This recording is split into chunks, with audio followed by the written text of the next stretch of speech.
Amados, vamos abrir a palavra de Deus no livro do Apocalipse, capítulo 6. Vamos dar continuidade hoje aos selos. E eu tenho uma profunda preocupação com respeito a saber como os irmãos estão apreendendo essas verdades escatológicas. Quando eu digo como os irmãos estão apreendendo, é porque existe um fato que ninguém pode negar. Qual é o fato? É de que as pessoas, prestem minha atenção, as pessoas, elas acabam desenvolvendo uma certa, como eu posso colocar, uma certa afinidade com algum líder. Isso é normal e é natural, por vários motivos. Quando alguém, então, se afeiçoa por um líder espiritual, o que acontece? Existe uma tendência muito grande de a pessoa ouvir e dar o crédito àquela palavra. Em nome de quê? Em nome da confiança que se desenvolve, em nome da afinidade que se desenvolve. Embora muitas vezes aquilo que foi dito como verdade, muitas vezes não seja a verdade.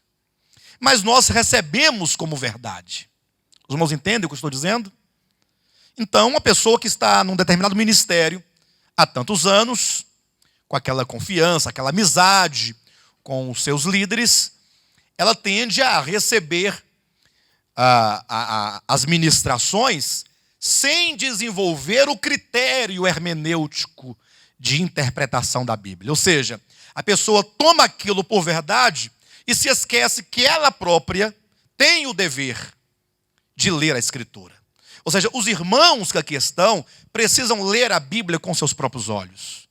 Eu sei que é um papel muito importante daqueles que ensinam, dos mestres na casa de Deus, até porque a Bíblia diz que eles estão ali para ensinar o povo, é verdade. Entretanto, isso não tira de cada um de nós esse dever de ler, de verificar, de compreender. Então, não basta você entender a verdade como é colocada. Você precisa entender ou compreender o mecanismo da verdade, a estruturação da verdade. E existe uma palavra um tanto técnica e um tanto estranha para os irmãos, mas os irmãos rapidamente entendem. A palavra chamada exegese. Não é exegese, é exegese, que é o oposto do termo exegese. Por que eu estou dizendo isso? Porque nós estamos construindo um entendimento dentro do livro do Apocalipse. E eu não gostaria jamais que os irmãos, eventualmente, encontrassem com pessoas que colocassem em descrédito o que você aprendeu e você ficasse sem saber o que falar. Vocês entendem? Eu gostaria que você falasse, não, irmão, vamos abrir a palavra, vamos olhar na Escritura, vamos ver o que a Escritura está dizendo. O termo exegese é uma palavra que significa uma interpretação particular de um texto, seja do texto bíblico, do texto acadêmico, de um texto literário, de um texto jurídico. Quando a pessoa ela coloca no texto pressupostos seus. Vocês entendem isso? A pessoa vai ler a Bíblia, um texto da Escritura, e aí ao invés de ele depender totalmente do texto para chegar à verdade, não, ele já vai armado, ele já traz consigo seus pressupostos e logo ele começa a introduzir, informações extra-texto, ou seja, fora do texto para dentro do texto, e vai forjando ali no texto um entendimento que o texto não possui. Ao contrário, o termo exegese quer dizer a leitura de um texto de modo a permitir que esse texto fale por si mesmo e nos diga aquilo que ele quer dizer, para que se entenda aquilo que ele diz, não aquilo que eu quero que ele diga. Os irmãos entendem essa questão? Sim ou não? Hoje à tarde mesmo eu estava ouvindo uma mensagem. De vez em quando eu seleciono lá uma mensagem e começo a ouvir a mensagem. E aí o irmão estava pregando ali baseado em Mateus capítulo 22, versículos de 1 a 14, que é a parábola do filho do rei. Aí eu falei assim, olha, que uma mensagem boa, porque o pregador, relativamente falando, tem uma boa compreensão da Escritura. E esse texto é um texto muito bom, porque vai falar de que ali? Ora, vai falar a respeito das bodas do filho do rei. Maravilha, né? Aí começou todo aquele desenvolvimento, muito bem articulado e tal. Quando chegou no ponto que eu queria, que era a questão daquele homem que entrou naquela festa das bodas sem as devidas vestes nupciais, aí o que ele fez? O que o pregador fez? Ele falou assim, olha, essas vestes nupciais significa isto. Mas se você que está aí sentado, ler Mateus capítulo 22, versículos de 1 a 14, você não encontrará nada dentro do texto que diga o que aquela veste significa. Nada. Você pode pegar várias versões da Escritura e nenhuma delas vai dizer, olha, esta veste significa isso. Imagine que você está dentro de uma parábola. Parábola, na verdade, é o falar verdades mediante figuras, numa relação de parentesco com alguma realidade empírica do povo que ouve, que escuta. Calma. Aí o Henrique perguntou, e qual é o texto que fala? Mas imagine que não tivesse nenhum texto, Henrique, que falasse isso. E aí nós ficaríamos à mercê, nós não teríamos como saber. Vocês entendem? Se não tivesse nenhum texto. Então, como o texto de Mateus, capítulo 22, de 1 a 14, nada diz sobre o significado das vestes, mas tem algumas informações que não são importantes. Primeiro, é o casamento do filho do rei. Eu tenho que saber quem é o rei, tenho que saber quem é o filho do rei, tenho que saber quem é a noiva do filho do rei. E eu tenho que me prender ao fato da parábola, o casamento, são as bodas. E agora, tendo esses elementos em mãos, eu vou perguntar à Escritura como um todo. Que bodas são essas? Quando ela vai acontecer? Ou se já aconteceu? Onde será? Em que tempo será? Como será? E será que a Bíblia fala sobre algumas vestes que habilitam as pessoas a estarem nessas bodas? Esse é o grande detalhe. É por isso que nós aqui chegamos a uma conclusão, na semana passada, de que este primeiro selo do Apocalipse capítulo 6, que fala de um cavalo branco, com um cavaleiro, a quem foi dada uma coroa, que trazia nas mãos um arco, e que ele saiu vencendo e para vencer, nós entendemos que este cavaleiro representa a pessoa do anticristo no início dos últimos 7 anos da história, na primeira fase do seu reinado, quando ele ainda traz uma aparência de paz. Vocês entendem isso? Então, se você disser para alguém assim, olha, o primeiro selo, veja bem, ele diz respeito ao anticristo no primeiro momento do seu ministério, e alguém falar para você assim, não, isso não é verdade. Esse cavaleiro do cavalo branco não é o anticristo. O que você vai responder para essa pessoa? Mas você encontra um Henrique na vida e fala, não, isso não é o anticristo, não pode ser, ué. O que você vai responder? É nesse momento que você precisa ter uma segurança. Você não tem que achar que isso aqui é o anticristo porque o bispo Alexandre falou, não. Porque bispo Alexandre está um tanto de bispo que tem por aí, os outros são melhores do que eu. Tem mais nome, tem mais fama, tem mais dinheiro, tem mais eloquência, tem mais conhecimento, tem mais tudo. É mais alto do que eu. Não, mas foi você que disse que era, quem tem que provar é você. Não. Eu digo assim, se você disser para alguém, hipoteticamente, se você Henrique, você Mildo, você pastor Renato, você irmã Heloísa, você fulano, se você disser que é o anticristo, eu vou falar assim, não é. Alguém questiona, você não pode ser o anticristo. Aí o que você vai dizer para ele? Você fala assim, bem, você tem razão. Essa é a resposta, tem razão. Lendo aqui no texto, aqui não diz mesmo que é o anticristo, não. Ou diz? Quando você lê, vamos lá. Vi, capítulo 6, versículo 1. Vi quando o cordeiro abriu um dos 7 selos. Aí disse alguma coisa? Disse que é o anticristo até agora? Continuando. E ouvi um dos 4 seres viventes dizendo, como se fosse voz de trovão, vem. Disse que é o anticristo até agora? Continuando. Vi então, e eis um cavalo branco, e o seu cavaleiro que se chama anticristo, com um arco na mão. Diz isso? Vou ler de novo. Vi então, e eis um cavalo branco, e o seu cavaleiro que se chama Anticristo, com um arco na mão. Está na sua Bíblia isso aí? Se não está, vamos ler direito. Vi então, e eis um cavalo branco, e o seu cavaleiro com um arco na mão. E foi dada a ele, ao cavaleiro, uma coroa. E ele saiu vencendo e para vencer. Aí diz que é o anticristo? Tá bom. Então aí diz que é o evangelho. Então diz que é a palavra. Então diz que isso aqui é a vinda de Cristo.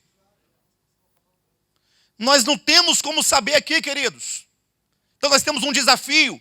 É neste momento que você, e aqui não somente eu estou ensinando o que é a verdade referente ao primeiro selo, mas eu estou lutando há bastante semanas com os irmãos para que os irmãos aprendam a construção hermenêutica da verdade.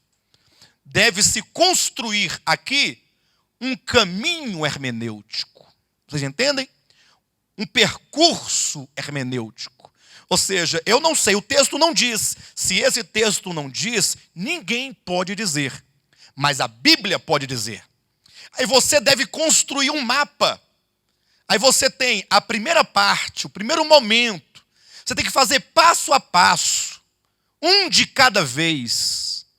Não tenha pressa.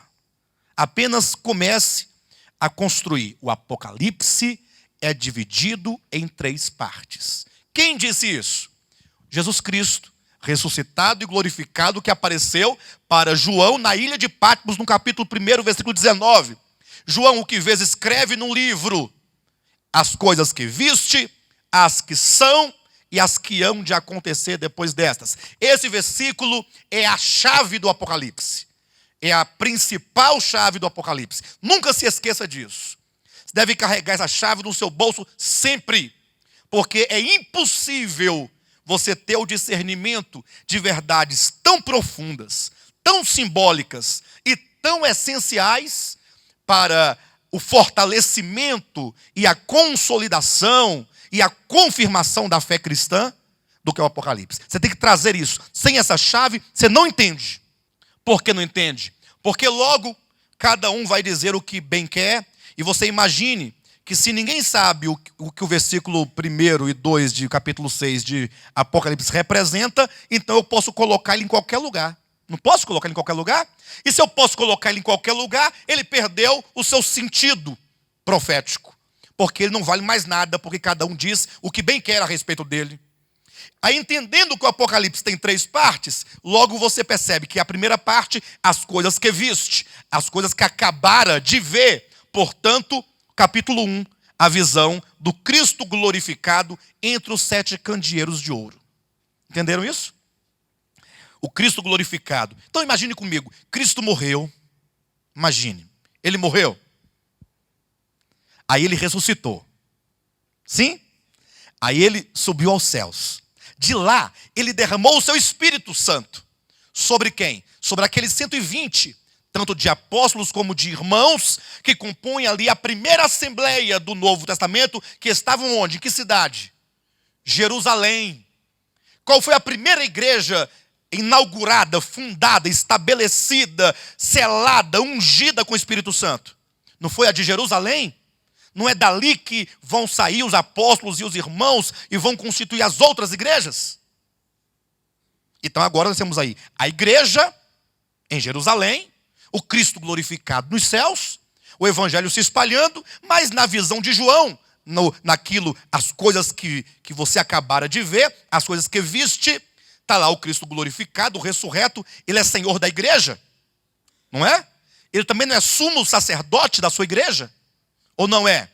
Ele não está vestido com vestes talares, vestes sacerdotais?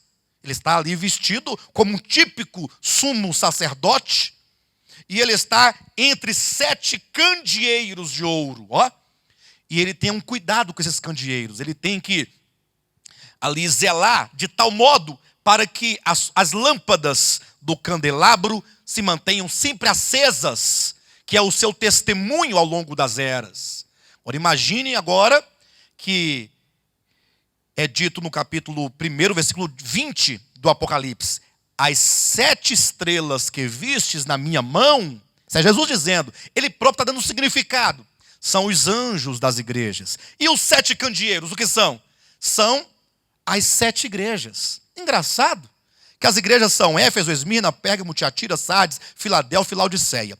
Eu não encontro entre essas igrejas a igreja de Jerusalém, que seria talvez a mais importante, se você observar que ela é a primeira que recebeu de modo inaugural a descida do Espírito Santo.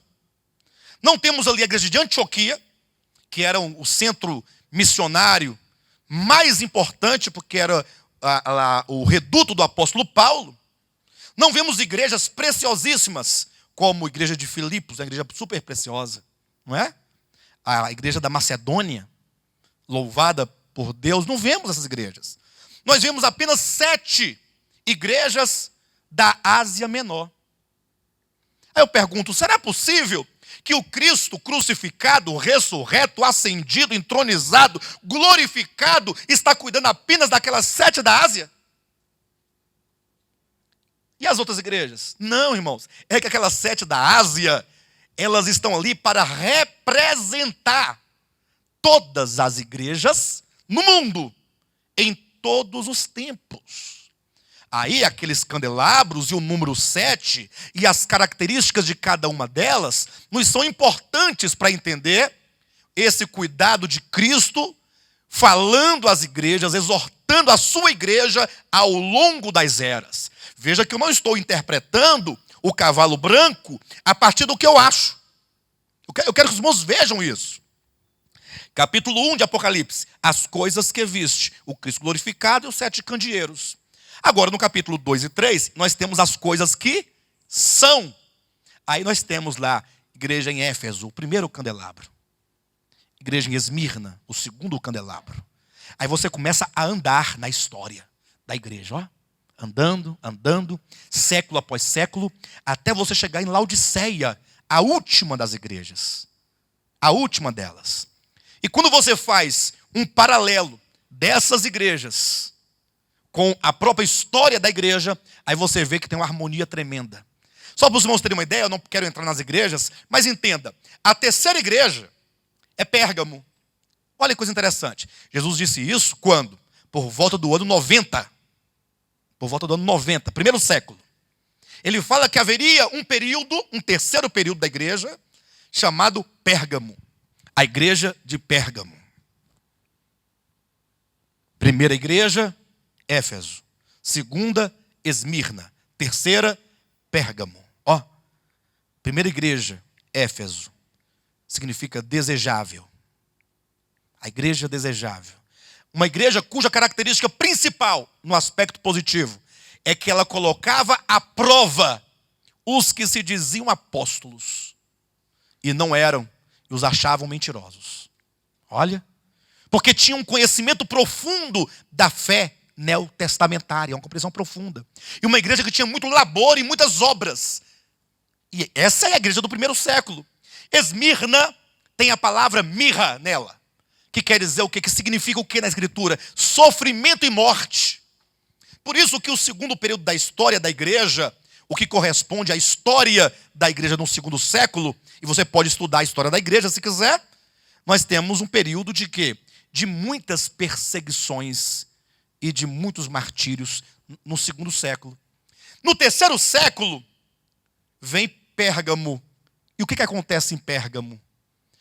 No próprio nome Pérgamo, per quer dizer caminho, ó, e gamo quer dizer casamento. O próprio nome que Jesus escolhe dessa igreja para representar a sua igreja no terceiro século está dizendo casamento, casamento, casamento. Aí o que acontece no terceiro século? Aquela igreja acaba se aliançando e se casando com Roma. E recebe agora o sobrenome do seu marido. Lógico. Vamos tirar marido, né? Vamos colocar do seu amante. Talvez fique melhor. Bem, se bem que ela se casou com ele. Mas não se esqueça que essa que se casa com Roma é esposa do Cordeiro. Ou melhor, noiva do Cordeiro. Então houve aqui o quê? Um adultério, uma traição, uma infidelidade. E agora essa igreja ela se chamará romana. Olha o sobrenome. Quem vocês são? Igreja Católica Apostólica Romana. Porque ela agora é romana. Os irmãos percebem que a história está escrita? Quando você chega então em Laodiceia, e aí nenhum de vocês me deixam mentir, os irmãos sabiam que a coisa mais difícil que tem hoje em dia é liderar a igreja? E eu vou dizer por quê. É muito difícil. Muito difícil. Por causa de Laodiceia. Já foi-se o tempo em que os pastores gritavam, ameaçavam com os demônios, e a macumba e o gafanhoto, e o povo se submetia. Hoje em dia o povo está estudando. Está estudando. Agora todo mundo vai para a universidade, porque agora você com R$200 paga um curso universitário. E a universidade ensina a pensar, vai destravando a mente do povo. É verdade. Os jovens estudam. O povo está mais atento.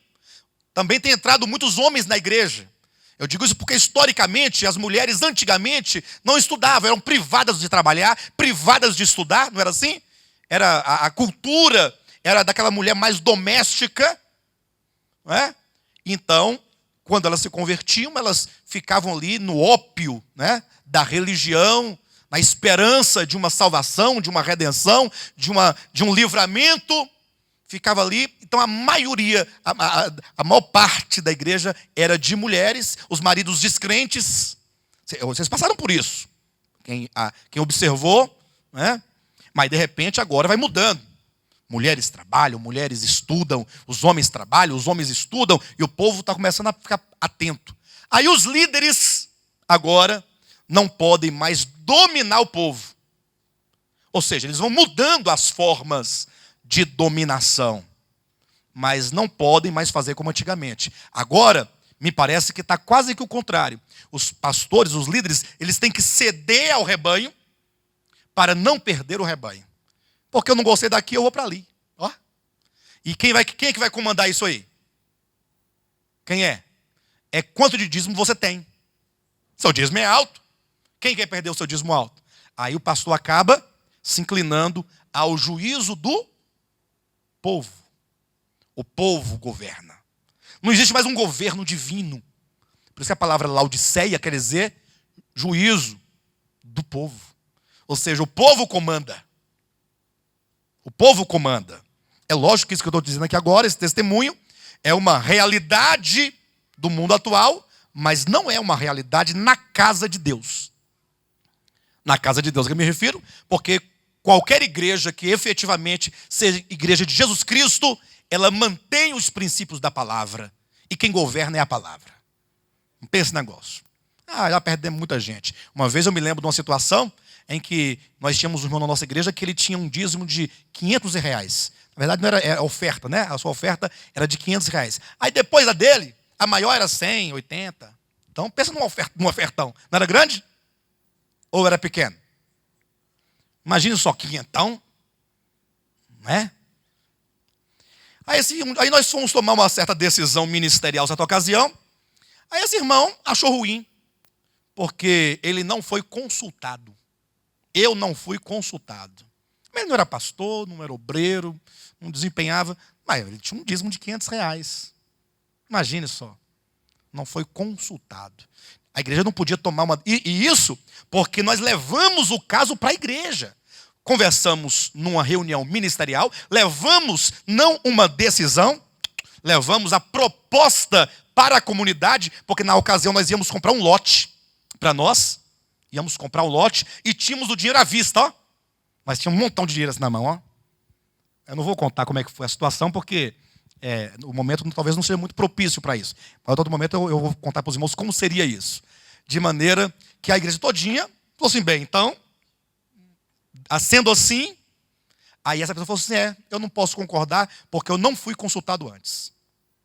Mas não foi consultado a igreja toda, não, ele queria uma consulta particular. Porque o irmão com uma oferta 500, então vamos perguntar para ele primeiro se podemos sequer levar para a igreja. Aí o que nós fizemos? Irmão, é o seguinte, você pode pegar seus 500 e comer de pizza. É mais vantajoso para você. Trazer para cá é besteira. Porque você coloca aqui, mistura com o dinheiro de todo mundo, aqui dentro não tem distinção de R$1 ou de R$500, não faz distinção nenhuma. É tudo uma coisa só, é a oferta do povo. E o pior, nós vamos gastar esse dinheiro. E Deus não vai aceitar a sua oferta. Seu coração não é puro. Você está querendo jogar com o seu dinheiro. Então não adianta nada você ficar colocando todo mês R$500 e naquele grande dia você achar que estava abafando e Jesus pegar e reprovar a tua obra. Então, mais vantajoso é, reprovado já vai ser. Então, pelo menos aproveita essa grana e vai comer pizza, comer pastel, tomar caldo de cana, faz um churrasco. Ganha alguma coisa, porque assim você está perdendo. Então, por quê? Porque nós entendemos que a igreja é o corpo de Cristo. Não tem esse negócio. Não tem esse negócio de Laodiceia no nosso meio. A Laodiceia pode estar até aí incrustada no coração, mas não vai dominar o povo de Deus. É a palavra de Deus que é a base, única base de fé e de regra de vida cristã. Não tem outra coisa. Então, Laodiceia é a última igreja. Aí basta que você olhe para as igrejas no geral, você vai observar que acontece o que está dito. É uma igreja que se julga rica. Uma igreja que se julga abastada. Uma igreja que não precisa de coisa nenhuma. Aí você olha e fala assim, mas é verdade. Olha como é uma igreja próspera. Ora, mas por que ela se julga rica? Porque ela é rica, ela é miserável, mas ela pensa que ela é rica, é isso? Não, ela se julga rica porque ela é rica. Só que o que ela não pode ver é que naquilo que ela deveria ser rica, ela é miserável. Ó, ela pode até ter muito dinheiro, mas ela é miserável, é pobre, é cega, é nua das virtudes de Cristo, do amor de Cristo, da vida de Cristo, da plenitude de Cristo, daquilo que ela deveria ter, porque ela colocou Cristo para fora, fechou a porta, e Jesus está dizendo, eis que eu estou à porta e bato. Olha, irmão, se alguém ouvir a minha voz, né? É um apelo. E aí acaba a era da igreja. E aí então é dito, João, agora você vai subir aqui para o céu e eu vou te mostrar as coisas que devem acontecer depois depois da era da igreja. Filadélfia e Esmirna. Não é que ela não falou em nada, é que naquilo que Deus queria revelar e mostrar, elas só trazem características positivas. Não há nenhuma repreensão para elas. Porque elas representam, no conjunto das igrejas, a igreja do arrebatamento. Qual é a igreja do arrebatamento?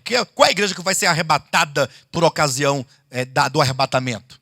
É a igreja de Filadélfia e a igreja de Esmirna. Haja vista que a igreja de Esmirna é dito, seja fiel até... Então quem são os vencedores de Esmirna? São os que morreram. E na igreja de Filadélfia é dito, porque guardastes a palavra da minha perseverança, eu também te guardarei da hora da provação, que são os vivos. Então, vivos vencedores e mortos vencedores. Essas duas representam os vencedores, mortos e vivos. Enfim, mas o que nos interessa é que chegando agora ao capítulo 4, 5 e 6, é dito, eu vou te mostrar as coisas que vão acontecer depois destas. Esse termo destas,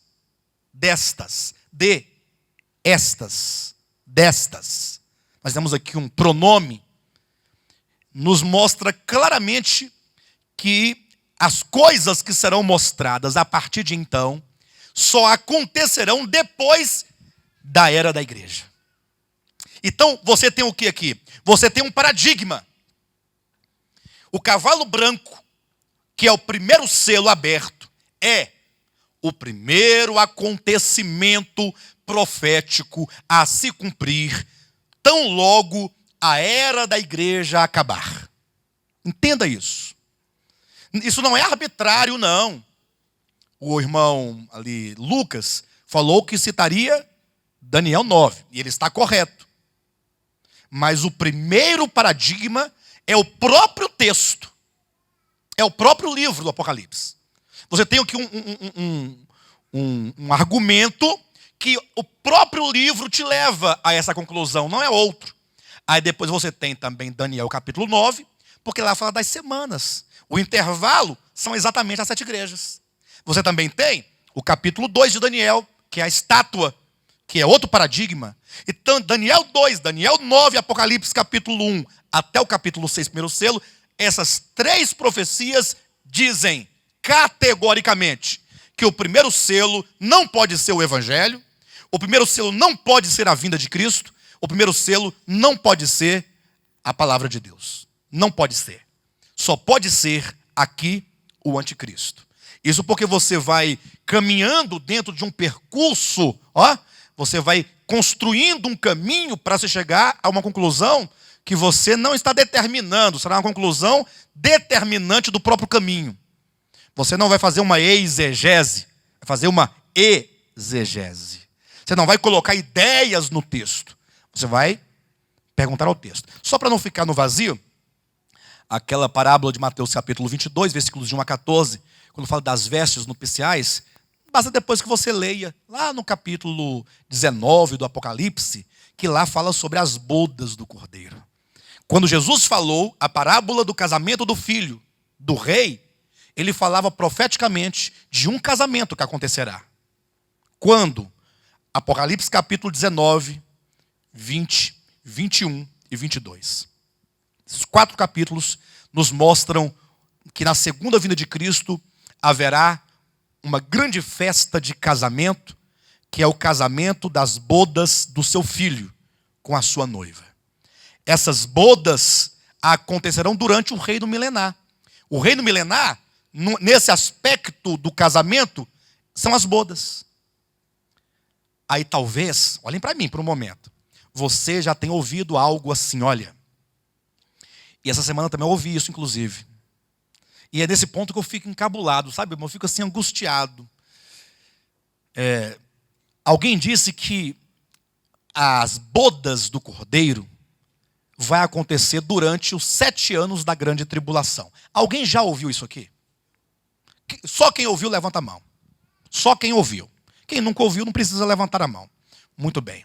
Aí você fala assim, muito bem, as bodas do Cordeiro acontecerão, as bodas acontecerão durante os 7 anos da grande tribulação. Muito bem. Aí a primeira pergunta é, onde está na Bíblia esse número 7 anos? Onde está isso na Bíblia? Onde está na Bíblia isso? Começa daí. De onde se tira essa ideia de 7? É isso que eu quero que os irmãos entendam. Você tem que construir algo a partir do que a Bíblia diz, não do que alguém disse. Só pode encontrar esse número 7 num lugar. Não tem outro lugar. Onde é que é? O único lugar onde você vai encontrar 7 anos. Daniel 9. Porque das 70 semanas, nós temos 69 semanas, temos um intervalo, aí temos a última semana, 7 anos. Aí você pergunta para Daniel, o que vai acontecer nesses 7 anos finais? Fala, bem, virá um príncipe que fará uma aliança com muitos por uma semana. Então ele faz uma aliança. Aliança é grande tribulação? Aliança? Se eu faço contigo uma aliança, isso é tribulação? Se bem que tem casamento que começa com aliança e vira uma tribulação só, né? Mas o texto diz que vai fazer aliança com muitos, não é tribulação. Na metade da semana, aí ele quebra o acordo. Aí sim, sob a asa das abominações virá quem? Então, pelo que diz Daniel 9, a abominação e o assolador virão na metade da semana e, portanto, somente 3 anos e meio finais, não é 7 anos. 7 anos é a última semana, mas não é de grande tribulação. Porque a grande tribulação, segundo o próprio texto de Daniel, que é o único lugar que você vai encontrar o número 7 anos, não tem outro lugar. Ou tem, pastor Josué? Você lembra de outro texto? Lembra, pastor Renato? Alguém lembra aí de um texto lá? Que talvez a gente tenha lido e passou por cima, né? Alguém tem que lembrar a gente. Está rindo de quê, pastor Josué? Não ri não, velho, coisa séria. Olha aqui diz 7 anos. 7 anos. Não é de tribulação não. 7 anos. Onde é que está isso na Bíblia? Só tem Daniel 9, irmãos. Bem, talvez seja em outro lugar, né? Mas enquanto a gente não encontrar, vamos ficar somente nesse texto. E esse texto, que é único, ele fala que são 7 anos de aliança, mas que essa aliança é quebrada na metade. E a partir da quebra da aliança na metade, restam 3 anos e meio, nos quais virão a desolação e o assolador, e a abominação. Portanto, eu entendo que Daniel 7, ou melhor, 9, nos fala de 3 anos de tribulação, ainda que nos fale de 7 anos de aliança. E ainda que a aliança dure apenas a metade da semana. Quando você chega no Apocalipse, você vai encontrar 7 anos aqui escrito? Quem já leu o Apocalipse todo aqui?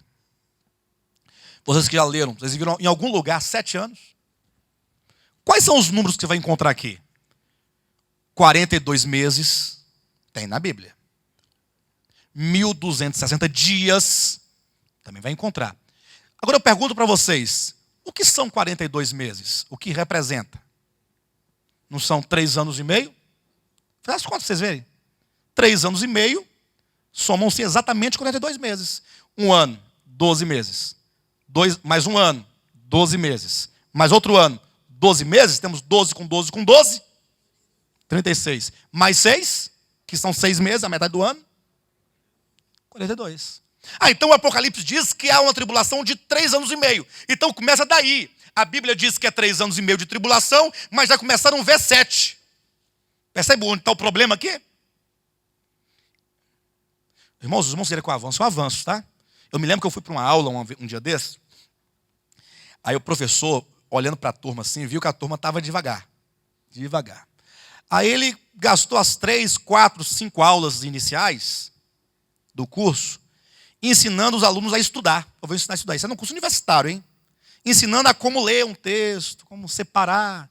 Aquilo me gerou um tédio tão grande. Mas aí eu perguntei para os colegas, e aí, o que você está achando?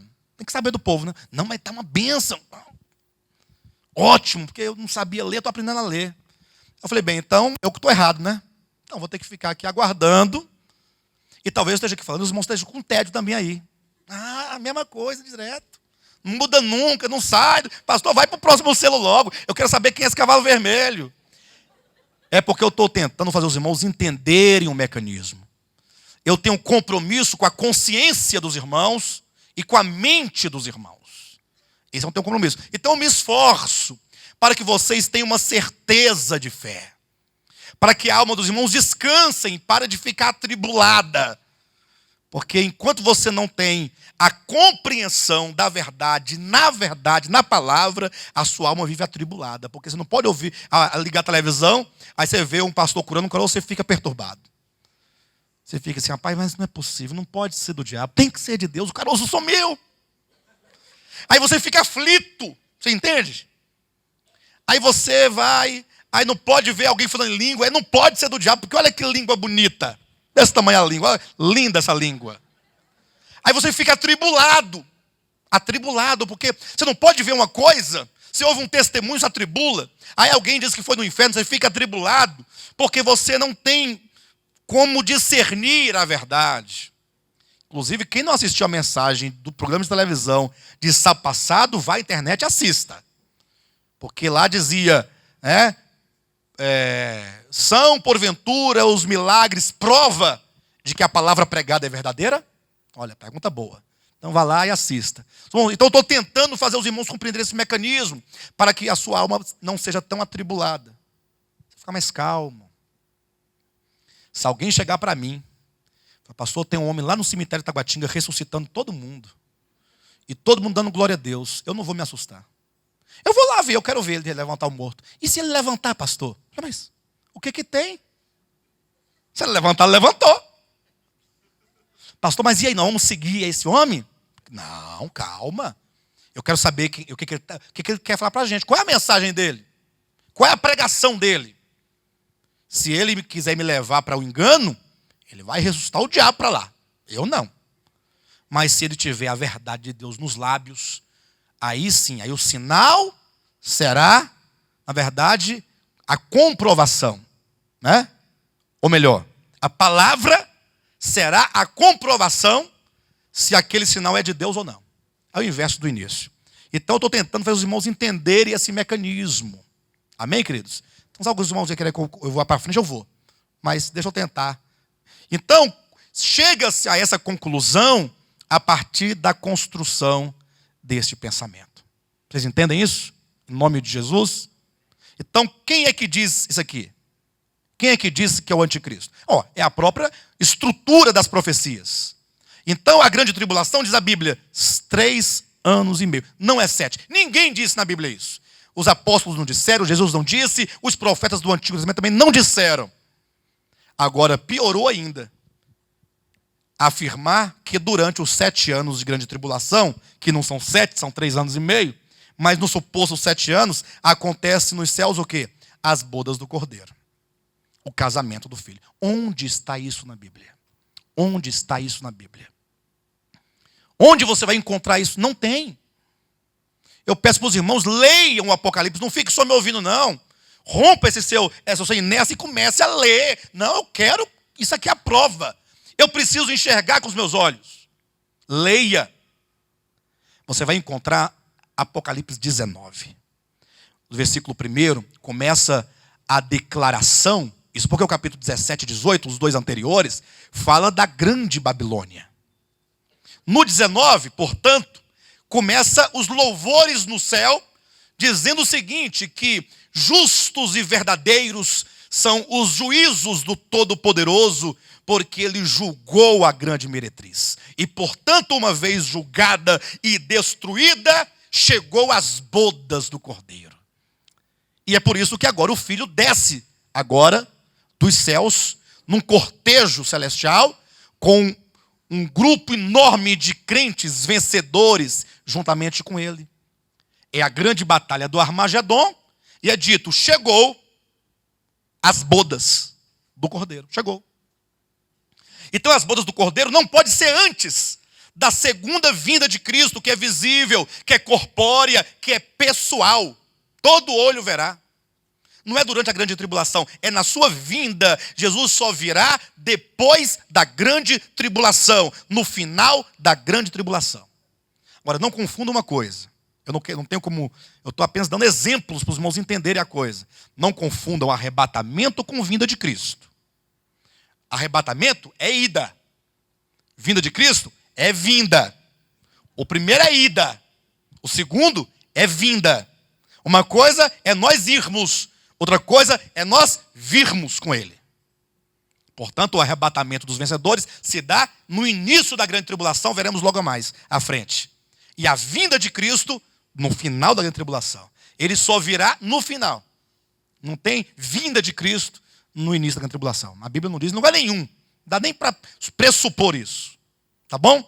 E aí, na sua segunda vinda, é dito, agora chegou as bodas. E quando Cristo vem, o que chega? É o milênio, capítulo 20 do Apocalipse. As bodas duram 1000 anos. Por isso que esse milênio é chamado o dia de Cristo Jesus. Não é o dia do Senhor. Não é o dia de Deus. É o dia de Cristo Jesus. Temos que ser sensíveis ao que a Bíblia diz. Às vezes, como a gente vai falar, a gente usa qualquer palavra, né? A gente vai usando as palavras, a gente acha que fala aquilo, mas na verdade a Bíblia tem um critério, a palavra de Deus tem um critério de usar termos adequados. Então, o dia de Deus, de que a Bíblia fala, é o dia em que Deus vai intervir com juízo sobre a terra. É o dia de Deus, é o dia da vingança de Deus. Agora, o dia de Cristo, Jesus, Cristo fala da sua obra, fala do fato de ele ter sido ungido, Cristo, crisma, ungido, Messias. E, portanto, diz respeito, ele foi ungido para evangelizar, pregar, curar. Não é assim que está lá no texto? Então, está falando dessa obra, da obra de quem? Cristo Jesus. Jesus é o nome do menino, do homem, da humanidade gerada em Maria. E, portanto, este homem Jesus, ungido, tem uma obra e, portanto, cabe na escatologia bíblica um dia para ele. O milênio é o dia de Cristo. Porque ele vai receber galardão, porque ele vai dividir o galardão, porque ele vai casar-se com a sua noiva. Vai ser as bodas, uma coisa mais linda. O milênio é uma coisa muito maravilhosa dentro da do propósito eterno de Deus. E, portanto, pastor, mas eu ouvi dizer que era 7 anos as bodas. Porque você ouviu a partir de quê? De uma exegese. De uma exegese. É porque existem correntes, assim. Quando esse ministério ele nasceu, e quem já leu lá nossa confissão, ou quem somos, no nosso site, vai ter visto lá. Esse ministério, ele nasce a partir de uma necessidade. Não havia projeto, não teve projeto nesse aqui. Vamos planejar, vamos criar, vamos fundar, vamos abrir, vamos... Ele nasce dentro de um período de angústia no qual nós vivemos, em que nós queríamos simplesmente pregar o que diz a Bíblia e não o que os homens querem que nós preguemos. Porque a gente estava no lugar, não podia pregar isso aqui, eu tenho que pregar o que o fulano falou. Mas não está batendo, mas é porque ele é nosso líder. Tem que pregar lá. E se não pregar é rebelde. Aí eu falei, eu não dou conta disso. Porque eu tenho que pregar a palavra. Então, esse ministério nasceu nessa base e tem que se manter nessa base. Se manter. Em qual base? Que nós temos a liberdade de pregar a palavra de Deus aqui, ó. É por isso que nós vamos estar sempre aqui. Pode ser que tudo isso que eu estou falando mude. Em que aspecto? Essa verdade não é assim, pastor, está errado. Bem, então você vai ter que trazer a Bíblia. Um dia a gente chama toda a igreja, eu vou sentar bem aqui, você vem, você pega o microfone e pode nos instruir, irmãos. Pode, à vontade. Abra a Bíblia e nós vamos dizer a Escritura. Sim e amém. A Escritura. Vem para cá que Deus me mostrou, eu sonhei. Você vai sair daqui um pouco surrado. Vamos pegar você aqui e vamos bater você de Bíblia. Bíblia na orelha, Bíblia na venta, Bíblia. Mas não é bater assim não, irmão. Quando a gente fala a palavra, é como se fosse um chicote. As palavras de Deus, né, não é bater fisicamente. Cuidado com a violência. Olha os direitos humanos, Estado democrático de direito. Amém, queridos? Então é isso. Então, é preciso que nós entendamos tudo isso. As bodas do filho está na Bíblia. Não é uma mera parábola, é uma parábola para falar de algo que vai acontecer. E é por isso que fala de uma veste. Só vai entrar nas bodas, no milênio, quem tiver uma veste. Pastor, então tá bom. Aí o pregador falou assim, olha, é o seguinte. Aí chamou todas aquelas pessoas para a festa. Aí na porta tinha uma pessoa, lá um servo lá do rei, que ficava entregando as vestes para as pessoas entrarem. Olha, veste essa veste aí, senão você não vai vestindo aí. Aí teve um que falou, não quero essa veste não. Eu falei, de onde foi que tirou isso do texto? Quem disse que tinha alguém na porta entregando veste para o povo vestir? Cuidado com essa intervenção do texto. Pastor, mas lá diz que tinha um que não tinha vestes. Como eles adquiriram essa veste? Por que aquele não tinha essa veste? Melhor perguntar, o que são essas vestes? Os irmãos pensam, é porque nós somos tão terrenos que a gente fica imaginando uma veste, não fica? Tem até um profeta aí, não sei se vocês já ouviram falar, um profeta queniano, que diz que faz chover e tudo que ele fala acontece. Me falaram desse queniano essa semana passada, aí eu peguei e falei, deixa eu olhar quem é esse irmão aqui. Aí fui olhar, aí ele falou assim que, ele contando o caso, né? Deus me chamou de madrugada, era 1 da manhã, no horário africano, segundo ele. Ele me levou no céu para me mostrar as vestes de Jesus. Jesus já estava vestido com as vestes da festa. E ela era colorida, toda colorida. E como ele é africano, pensei, é porque eles gostam de colorido. Então vamos ver, de repente, no final ele vai dizer o que significa. Toda colorida a veste. Aí tinha uns diamantes, tinha umas coisas. Aí ele falou assim, agora olha para as suas vestes. Aí quando ele olhou para ele, estava com as vestes toda colorida. As vestes. Mas, irmão, o que são as vestes? Será que vai ter uma veste colorida? A pessoa humilde chegando lá, veste a roupa aí, meu. Você pega a roupa. Olha, pelo que eu sei, o homem foi criado nu. Só que a sua nudez não era nudez. Talvez ele estivesse revestido de uma glória. De modo que somente depois que o pecado entrou, foi que ele se viu despido. Se ele se viu nu, ele estava vestido. Mas não era vestido de roupa. Assim. Era uma roupa, talvez de glória, uma coisa espiritual, que não tinha esse negócio de nudez, de modo que a nudez se torna símbolo da condição pecaminosa do homem. É porque a Bíblia fala de anjos com vestes longas. É porque tudo que se fala de lá para cá tem que falar numa linguagem humana. Não vai falar numa linguagem celestial, você não vai entender. Mas você tem que perguntar para a Bíblia o que as vestes significam. Aí você fica pensando, imagina todo mundo no céu de branco. Não vamos cansar. Dá 1 bilhão de anos de branco, branco, branco, branco. Tudo é branco. Não tem nem um vermelho, um preto. A Viviane que está reivindicando um preto lá. Se você for, vai ter um lá. Não é, gente? Vocês estão entendendo? Um rosa, verde.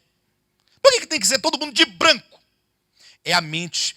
A Bíblia diz, cuidado que a Bíblia diz. Andarão de branco comigo. Irmãos, lógico. Mas imagina, andarão de branco, Jesus na frente de branco, todo mundo de branco andando com ele. Andando. Andarão de branco. Gente do céu, não é possível. É por isso que o povo lê a Bíblia e fala assim, não quero ir para o céu não, quero ir para o inferno. Porque no inferno deve ter muita coisa boa. O inferno é animado. O céu é desanimado. Fica lá de vestido de branco. Pensa no tamanho da arca. Da arca não, da harpa. Você tá tocando. Gente, não vai cansar. Pastor, mas a Bíblia diz ou não diz? Eu digo, ela diz e não diz. Ela diz, mas não quer dizer o que diz. Ela quer representar, quer que você entenda algo.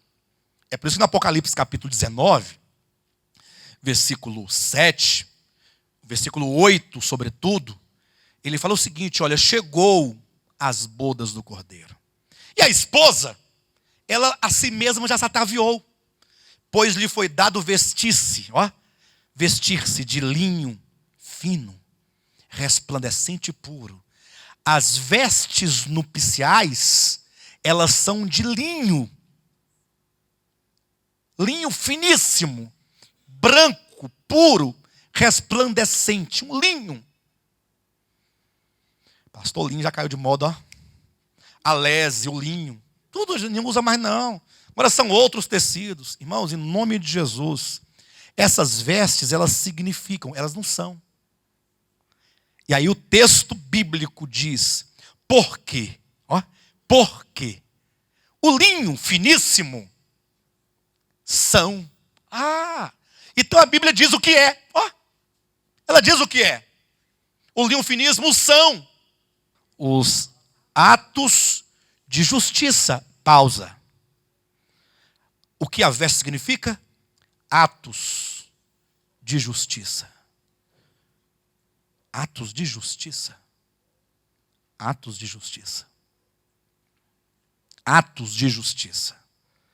Graças a Deus que Jesus morreu por mim e Ele é a minha justiça. É verdade. Só que quando Cristo morreu e você creu nele, de fato você recebeu uma veste. É verdade. Ele se tornou sua veste, Ele te cobriu. Só que essa veste, conforme está lá no livro de Gênesis capítulo 3, versículo 21, diz que é uma veste de pele de animal. E essa veste das bodas é de linho finíssimo. Já imaginou? Imagina uma veste de pele de animal. Ela é rústica ou não? Agora imagina uma veste de linho finíssimo, resplandecente e puro. Tem diferença? A de pele, ela só foi possível ser feita de pele porque o Cordeiro morreu. A redenção, que é Cristo, se torna para nós uma veste de justiça. Ele é a nossa justiça, portanto sou salvo. Mas para participar das bodas, eu preciso de uma veste de linho. E o linho são os atos de justiça dos santos. Os nossos atos de justiça. Lógico, feito na graça, pela graça, na esfera da graça, pelo poder da graça, mas são coisas que Deus fez em você e você efetivamente participou, recebeu, abraçou, você se permitiu que a sua vida fosse cristificada. Os irmãos entendem isso? Se a Bíblia diz que os atos de justiça dos santos são as vestes, então eu não tenho que entender as vestes, tenho que entender os atos de justiça. Então, quando eu chego na parábola lá do capítulo 22, aquela veste nupcial, e o texto não me deixa nada oculto, ele fala veste nupcial, então eu sei o que ela é. Não sei? Mas como é que eu sei? Como é que eu sei? Como é que eu sei? Porque nós não interpretamos um versículo, ou que seja um capítulo, fechado, ou uma interpretação estanque em si mesma. Nós temos que perguntar para a Escritura. Quem tem que dizer ela? Não sou eu. Eu posso ser um bom orador, mas não posso intervir nisso. Os irmãos entendem em nome de Jesus? Então, eu estou tentando, e nós vamos fazer muito isso, de verdade, no nosso, na escola Querigma. Porque nós vamos, como é uma escola de treinamento, nós temos que chegar a conclusões. Nós não podemos partir de pressupostos. Bem, então, quando nós chegamos aqui nos selos, nós vamos pensar. O que são os selos? Vamos partir desse ponto. Temos lá no capítulo 4 e no capítulo 5 a visão do Eterno assentado no trono. Quem está vendo aqui? Está imaginando isso? Imagine, para você poder ter a ideia. Aí vem uma descrição desse que se assenta, do seu aspecto, da sua aparência, aquilo que está no trono, em volta do trono. Tudo é descrito com bastante particularidades. Coloca-se aqui em destaque os 4 seres viventes, os 24 anciãos, dos quais nós já falamos aqui. De repente, no capítulo 5, João, ele percebe algo. Observa que começa com um trono, depois alguém assentado no trono, depois a aparência desse que está sentado no trono, depois ele vê 4 seres viventes, depois vê 24 tronos, sentados neles 24 anciãos. Ele vai vendo a cena, vai de repente, toda aquela visão que ele tem, aí ele percebe algo singular. Ele vi, capítulo 5 do Apocalipse, vi na mão direita daquele que estava sentado no trono um livro. E aqui começa a nossa história dos selos. Um livro. Um livro que é um rolo. Não é uma brochura. Não havia brochura ainda naquele tempo. Era um rolo. Que fosse um pergaminho, ou que fosse mesmo um rolo de couro de animal. Mas era um rolo. Era uma tira que eles enrolavam.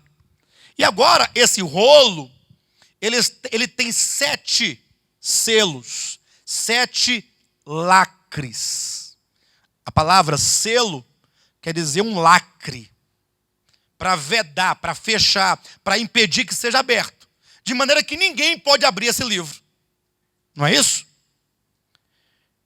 De modo que, quando João fica desesperado vendo essa cena, é dito, não, João, calma, porque está aqui o leão da tribo de Judá, a raiz de Davi, que venceu para abrir o livro. Aí ele vê o Cristo de Deus, que é o cordeiro recém-imolado, e agora esse que é digno, que é o cordeiro imolado, ele foi crucificado, ele foi morto, com o seu sangue ele comprou para Deus o Pai, os que procedem de toda tribo, língua, e portanto ele comprou a todos. Olha o versículo 9. Capítulo 5 de Apocalipse. E entoava um novo cântico dizendo, digno és de tomar o livro e de abrir-lhe os selos, porque foste morto e com o seu sangue compraste para Deus os que procedem de toda tribo, língua, povo e nação. E para o nosso Deus os constituíste reino e sacerdotes e reinarão sobre a terra. Então agora esse que é digno, ele vai abrir o livro. Então veja que o que vai acontecer, o que vai ser revelado nesse livro, o conteúdo desse livro, atenção, o conteúdo desse livro, olha, muita atenção, o conteúdo desse livro são as coisas que devem acontecer depois destas. Eu faço questão de ler com os irmãos, pela 1000ª vez, o capítulo 4 de Apocalipse, versículo 1. Faço questão. Você pode ler isso aí 1, 2, 3, não tem problema. Depois destas coisas, olhei, e eis não somente uma porta aberta no céu, como também a primeira voz que ouvi, como de trombeta, ao falar comigo, dizendo: sobe para aqui, e te mostrarei o que deve acontecer quando. Isso. Não aceite nada contrário ao que diz a Bíblia.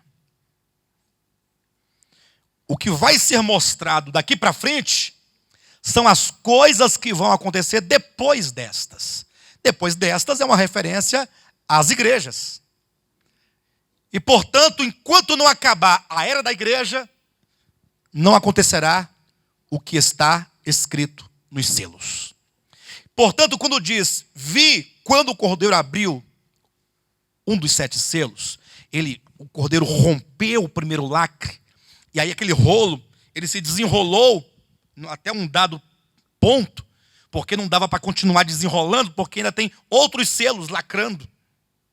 Tem que tirar o segundo lacre, tem que tirar o terceiro, tem que tirar o quarto, e a cada lacre, a cada selo rompido, o rolo vai se desdobrando, vai se abrindo. Quando abrir o 7º selo, o rolo está todo aberto, e portanto nada mais está oculto, está tudo revelado. Entenda. Então, quando ele abre o primeiro selo, ele vê um cavalo branco. Quando ele abre o segundo selo, aí vê um cavalo vermelho. Terceiro selo. Só uma perguntinha, quantos selos tem o livro? Irmãos, você precisa entender isso. Quando eu insisto nisso é porque de 100 crentes hoje, 100, pouco provavelmente sabe disso. Pouco provavelmente sabe disso.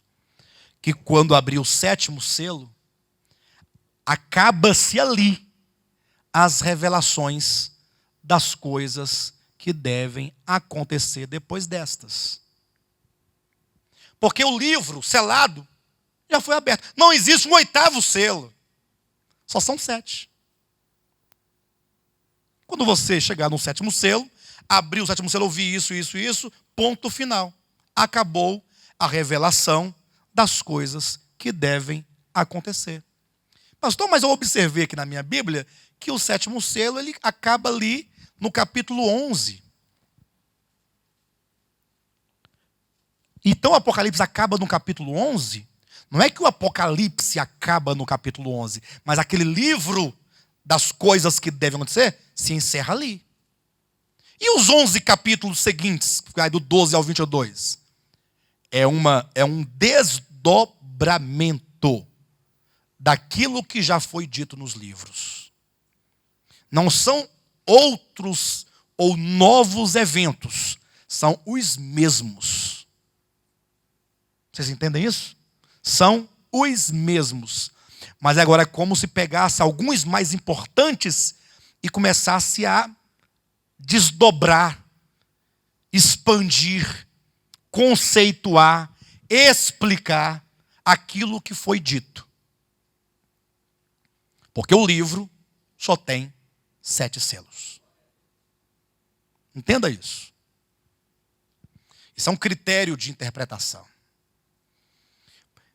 O que acontece é que a maioria das pessoas, ao chegarem no capítulo 5 de Apocalipse, elas falam desse selo, elas pregam, elas gritam, o povo fica animado com esses selos. E o cordeiro abriu o primeiro selo. Aí o povo vai ao delírio. Já viu essa pregação mesmo de fogo, né?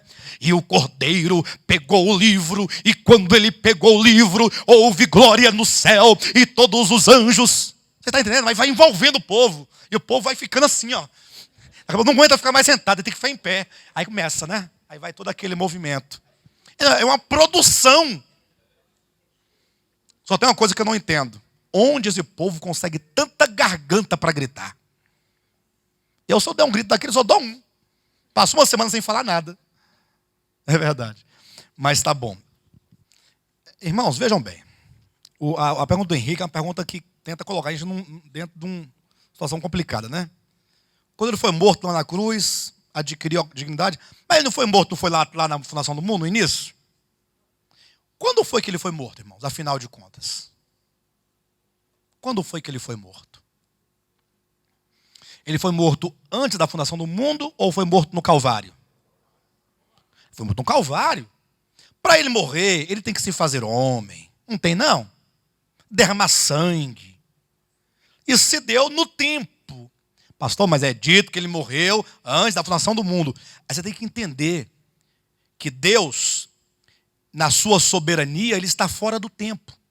Portanto, todos os decretos de Deus, todos os decretos, eles já estão realizados antes que se realizem. Pela garantia dele, porque é ele que cumpre. Querem ver um exemplo muito prático disso?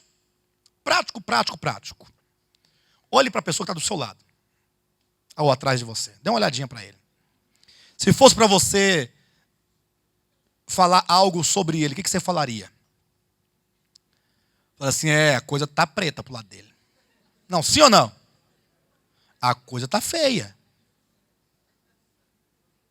Por quê? Porque esse irmão aí, coitado, ele está mais para lá do que para cá. A maioria que já está descendo a montanha, né?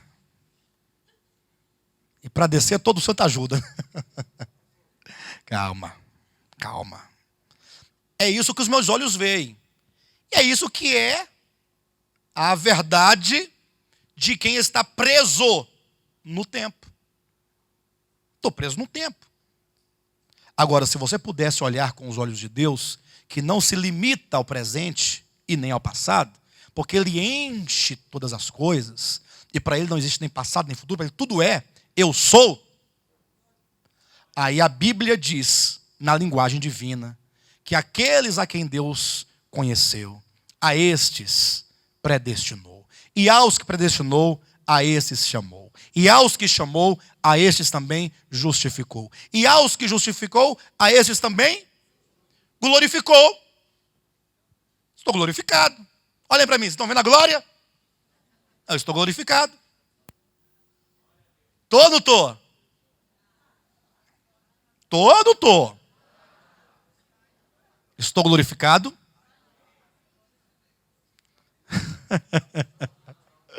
A resposta que a bexiga deu lá para a irmã bichinha ali, a irmã Lucivânia, é a resposta correta. Estou glorificado? Ela disse sim e não. Não na minha experiência temporal.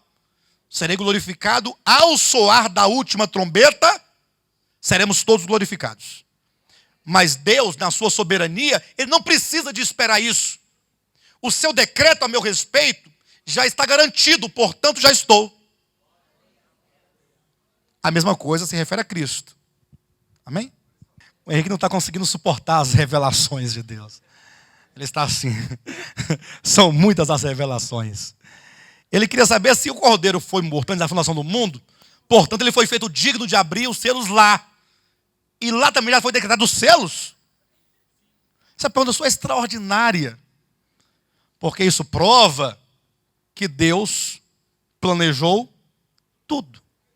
Ele escreveu o fim antes de começar. E o início foi escrito em função do começo. Por isso mesmo que Ele é Deus. Esta é a razão por que Ele é Deus. Porque se Ele não fosse Deus, Ele não poderia fazer nada disso. Que Ele nem tinha o conhecimento, nem o poder, nem o controle para realizar tudo isso. Mas como Ele é Deus, Ele escreveu tudo, agora falou, agora quero ver quem vai impedir. Toda a minha palavra vai se cumprir e nem um tio ou um J jamais vai passar sem que tudo aconteça. Ele é Deus.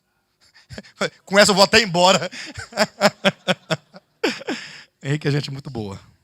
É gente muito boa, Henrique. Ele só foi levar a Bíblia, irmãos. Está voltando.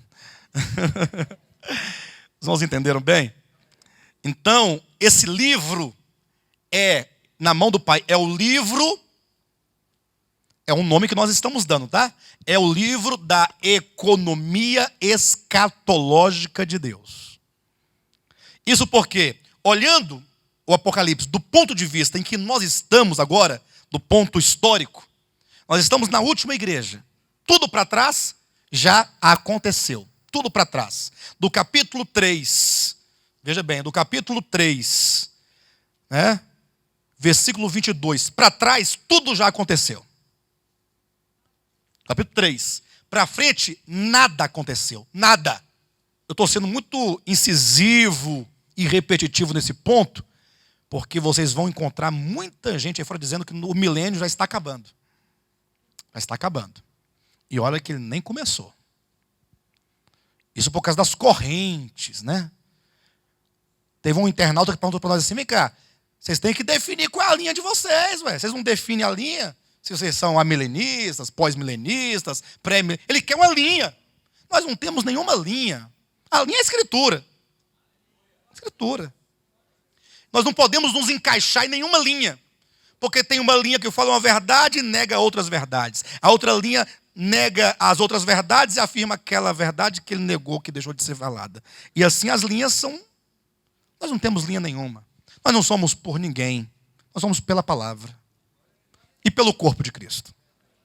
Então esse livro, ele será aberto os selos. São 7 selos. E portanto, serão 7 fases das coisas que devem acontecer. A partir de agora, nós vamos ver numa certa sequência relativa, numa certa sequência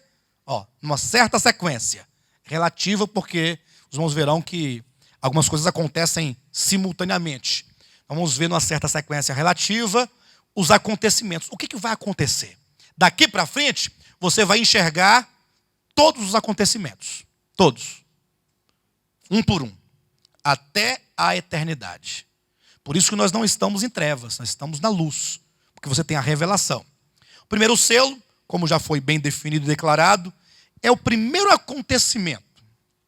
Acabou a era da igreja, acabou o intervalo das semanas. Pronto. Sincroniza, né? Faça depois um desenho na sua casa.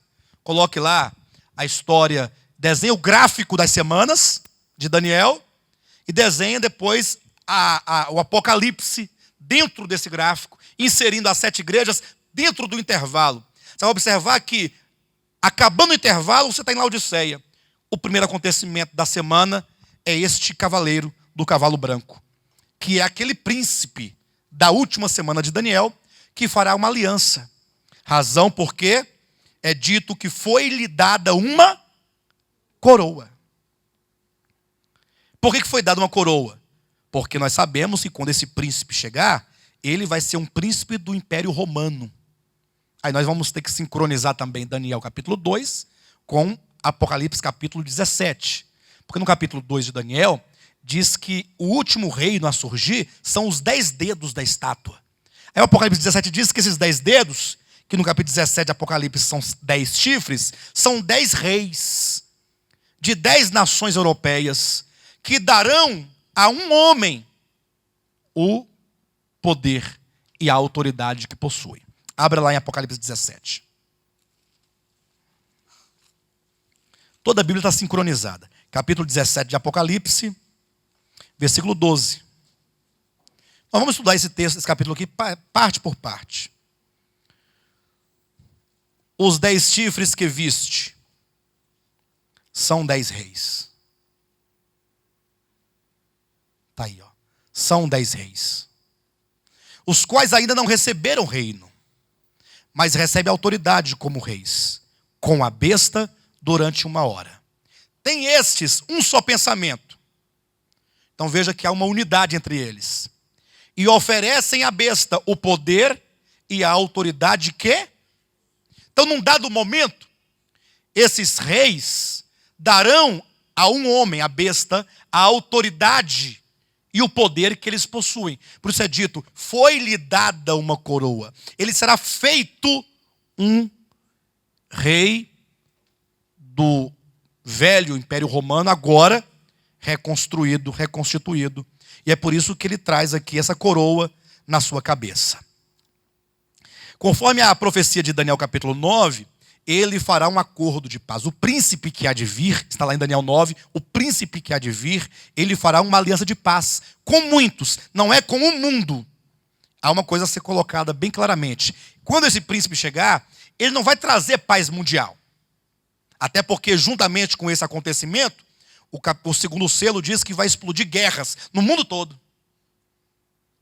Então, concomitantemente, as guerras que vão acontecer em todo o mundo, esse príncipe, ele fará um acordo, uma aliança com Israel e palestinos.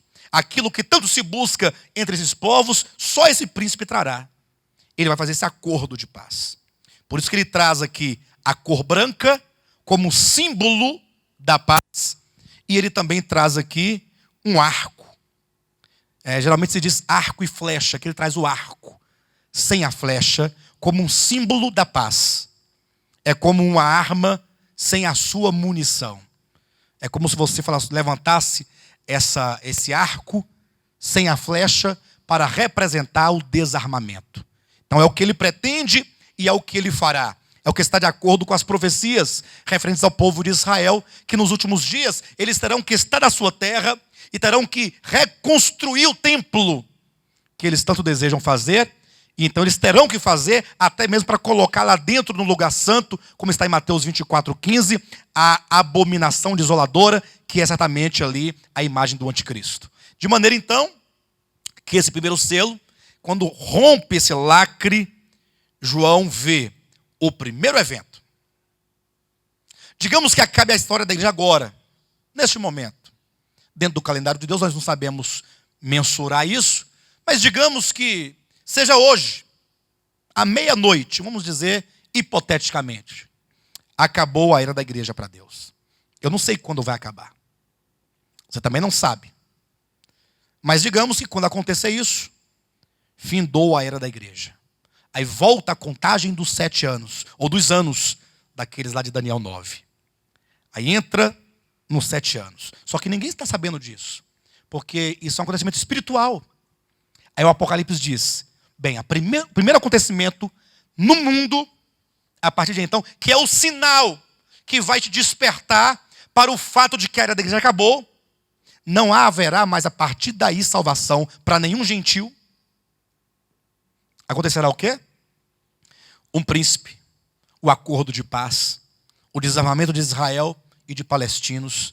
Esse príncipe sendo feito um príncipe sobre várias nações europeias na tentativa de uma reconstrução do velho Império Romano e, portanto, um acordo de paz por 7 anos. Este é o primeiro acontecimento. São literais. Boa pergunta. A irmã Viviane falou assim, pastor, esses anos são literais? Aí eu disse que sim, com certeza. Ninguém pergunta nada. Perguntar o quê? O óbvio. Vou falar de novo. A irmã Viviane falou assim, pastor, aí haverá 7 anos? 7 anos, literais? Ou seja, 1 ano, 2 anos. Eu disse, com certeza. Ninguém pergunta nada. Eu sei, ela quer saber se é simbólico ou literal. São 7 literais. Pode ser uma semana simbólica, não pode não? Obrigado, irmãos, obrigado. Essa é a pergunta. Ô pastor, eu gosto muito de você, nós somos amigos, legal. Mas você poderia nos falar por que você tem tanta certeza assim? Até porque tem um argumento muito forte para que não seja literal. Qual é o argumento? O número 7 no Apocalipse é um número simbólico. 7 igrejas, são 7 igrejas literais? São 7?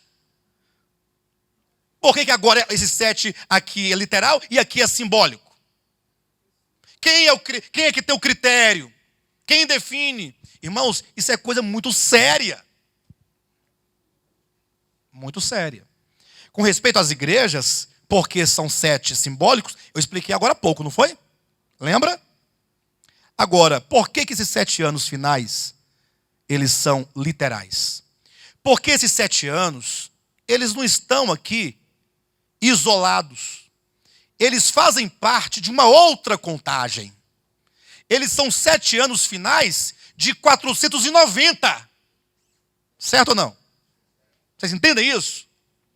Então são 490 anos. Na verdade, esses anos, eles já foram simbolicamente representados por dias. Lá em Daniel. Lá disse 70 semanas. 70 semanas. Que pelo que eu entendo, seriam 490 dias. Só que nós já entendemos, nós já interpretamos que esses dias representam anos literais. Então, os anos literais já foram simbólicos nos dias. Entenderam ou não? E agora eu já estou dentro da interpretação de que o simbólico já é agora entendido literalmente. E esses 7 anos, eles fazem parte de um conjunto maior de anos. Então, se os 483 anos da profecia foram literais, os 7 não podem ser simbólicos. Porque você quebra o pensamento, o raciocínio, a coerência. Como é que você transforma aquilo em anos, né? Nós já falamos aqui, não hoje, mas eu vou repetir. Tá bom? Quando você vai construir um caminho hermenêutico, e aqui eu vou encerrar por causa do horário. Nós não vamos passar das 10 hoje, tá, irmãos? No máximo 10 horas. Quando você vai construir um caminho hermenêutico, isso é para quem quiser aprender um pouco mais na área da hermenêutica. Melhor, na área da interpretação. Ficou mais fácil. Você precisa considerar o seguinte. Deus fala assim, olha, ô João, 70 semanas estão determinadas sobre o meu povo. Ok? Falei, João, no caso, é o irmão João aqui. É como se Deus falou para ele. É porque ele pensou que estava com o apóstolo João. Obrigado. Não, mas, deixa eu beleza. Isso, muito obrigado. Mas eu vou falar de novo, não tem problema não. 70 semanas estão determinadas sobre o meu povo. Para quê? Dentro desse período, 70 semanas, muitas coisas vão acontecer. Vocês estão entendendo? Eu estou observando. Então, o início dessa contagem é o decreto para o povo voltar para Jerusalém. Ok?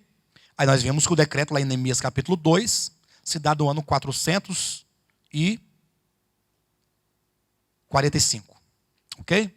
Então eu tenho um ponto de partida. É dito que dentro dessas 70 semanas, que inicialmente para mim são 490 dias, não é isso? Eu sei, o Messias vai ser morto. E Jerusalém será destruída. Então eu começo a interpretar. 445, contando 490 dias, eu tenho o que aí? Eu tenho menos de 3 anos. Não, melhor, menos de 2 anos. Eu tenho 1 ano e pouco só. Se um ano tem 360 dias, no calendário hebreu, então 2 anos seria 720. A profecia fala de 490 dias, dá menos de 2 anos. Aí você pega 445, 444, 453. Eu voltei 2 anos. Já passei da profecia, não já? O Messias morreu? Jerusalém foi destruída? Então não é isso que o texto está dizendo. Vocês entendem isso? Então não é isso. Não é isso. Aí de repente, quando vem Cristo, muitos anos depois dessa profecia, ele aparece lá em Jerusalém, na Galileia, dizendo: arrependei-vos porque o tempo está cumprido. O tempo está cumprido? E que tempo é esse que está cumprido? Eu tenho que encontrar alguma profecia que profetiza um certo tempo. Depois é dito, vem a hora e já chegou. Opa, se vem a hora e já chegou, chegou a hora que outrora se esperava. Ou seja, havia uma profecia de um calendário profético que apontava para um acontecimento que haveria de acontecer e que aconteceu quando Cristo veio.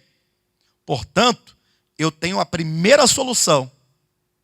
Aqueles 490 dias não são dias literais. Porque se for, nada acontece dentro desse período. Aí eu falo assim, mas pastor, e aí? Bem, aí eu tenho que perguntar à Escritura se existe algum princípio bíblico, profético, para eu entender isso. Aí você pode abrir em Levítico, capítulo 25, versículo 8. O que diz lá? Lendo na Escritura, Levítico 25, 8. Contarás 7 semanas de anos. Interessante. A Bíblia fala de semanas de anos aí, ó. As semanas bíblicas podem ser semanas de anos. 7 vezes 7 anos, de maneira que os dias das 7 semanas de anos te serão 49 anos. Então, existe esse princípio. Vamos, então, aplicar o princípio semanas de anos para Daniel 9. Aí você começa a contar 445 antes de Cristo. Aí quando você conta exatamente 483 anos, voltando, você vai dar exatamente no ano 34, que é o ano da morte do Messias. Então, a profecia se cumpre a partir do princípio semanas de anos. E aí nós podemos entender que essas semanas não são dias, mas são anos. Porque eu tenho na Bíblia o princípio da semana de anos. E agora, considerando as semanas de Daniel 9 como semanas de anos, quando você faz os cálculos, você encontra exatamente conforme a profecia o tempo cumprido a morte do Messias. E, portanto, esse é o pensamento. O João já havia visto isso, mas ele agiu muito bem no sentido de instigar para que todos possam ter a plena certeza do modo como nós trabalhamos as questões. Obrigado, João. Valeu? Bem, amados, então é isso, tá bom? Então, na semana que vem, nós vamos partir aqui pelos selos seguintes. Eu sei que na semana passada nós paramos aqui nesse mesmo selo, eu disse que nós retomaríamos daqui, do segundo selo em diante, mas não foi possível acontecer isso. Não foi possível porque foi assim que Deus nos dirigiu, dessa maneira. Tá bom? E também não tenha pressa não, porque quanto mais a gente fala e refala, mais a gente vai compreendendo. Até porque quando a gente fala, parece tudo muito simples. Mas para destravar a mente, às vezes de um certo sistema, de dogmas, de tanta coisa, às vezes leva muito tempo. Tem que ir desconstruindo devagarzinho, uma vez, duas, três, até que... Opa, comecei a ver, comecei a entender o processo. Tá bom, queridos?